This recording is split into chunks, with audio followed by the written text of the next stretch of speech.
So Steve, in terms of from a wholesale investor perspective, dealing with lots of transactions that are coming through, investor inquiries, and really understanding what investors want, how important is it for companies to understand the benefits of having an advisor, and how much value does that add to the deal? It's incredibly important, just for the fact that when you see as many deals that we see, you realise the ones that are more successful in actually getting away and actually raising the money generally have advisors attached to them. So I think for any company looking to raise money, it's highly important that they actually utilise the service as a corporate advisor, because the reality is when investors want to invest into a business, they want to deal with someone that's professional, that can actually manage the capital raising process. They don't want to be dealing with the entrepreneur directly, because essentially the entrepreneur should be the one running the business. So if you're an entrepreneur and you're going to raise capital, what are the reasons why you should use a corporate advisor? For the fact that essentially you're the one that's running the business. The entrepreneur is the one that runs the business. They're the ones that should be growing it.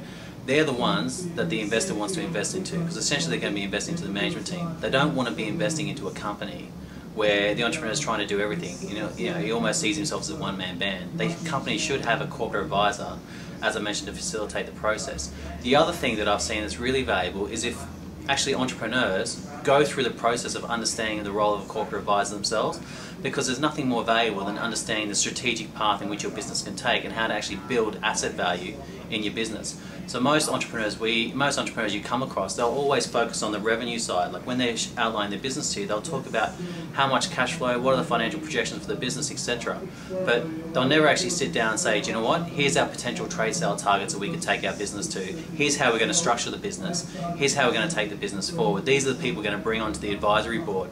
That sort of information is highly valuable for any entrepreneur. So I'd even recommend entrepreneurs look at actually getting information to, about this corporate advisory process, but then even hiring a corporate advisor to go and do it. So what about companies who have raised capital in the past and are doing the next round of capital raising, maybe raising a bit more money, because they've already have raised capital? Do you still think that they should use a corporate advisor? Absolutely. Absolutely. Because from a time management point of view, it's much easier to actually have someone taking care of that. There's so many other things you have to think about, you have to stress about, you have to worry about when you're building a business. Whereas if you're dealing with a capital raising, that's your person that you've contracted to take care of the process and to basically ensure that the money comes in. I think the entrepreneur should manage the process, right, as far as managing, make sure the advisor's doing what they need to do, but essentially they absolutely should still get a corporate advisor involved in the process. Should they put their deal with multiple advisors? Definitely not if it's on a success fee. If they're going to be putting it with multiple advisors, there needs to be one core advisor that's actually handling the process, that they're actually paying a retainer fee to. Because the fact is, if you don't pay a retainer fee to an advisor, they're going to give no thought to your deal, they're going to give no thought to what they're actually doing with your business. So therefore, there should be one core advisor that's actually working on the process, and that advisor may look to utilise, leverage off maybe one or two other sort of advisory firms to facilitate with the capital raising process.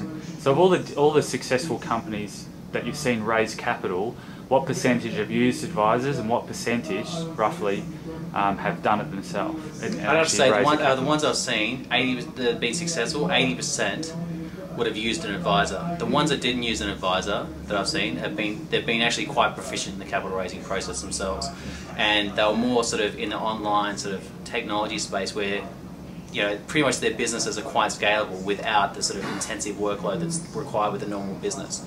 But if you're in the healthcare space, the life sciences space, or the property, technology, clean tech, or even any sort of other space, generally the entrepreneur or the founder of the business is very active in the actual building. So therefore, the successful ones I've seen have generally had an advisor attached to them. Okay, so what scenarios have you seen where entrepreneurs could have raised money but they didn't? That sort of scenario. Well, one of the things I've seen, and which is quite frequent to the industry, is generally when you're dealing with an entrepreneur, fundamentally an entrepreneur is optimistic. So when someone's optimistic, they have quite high perception as far as the value of the business, the potential for the business, their financial projections for the business, etc.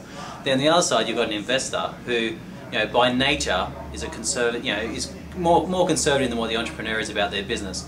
So what I've seen happen is that an investor's trying to negotiate one deal, the entrepreneur is trying to negotiate another deal, and they can't actually come to some sort of arrangement. And the reality is it could actually be quite a perfect marriage between the investor and the entrepreneur.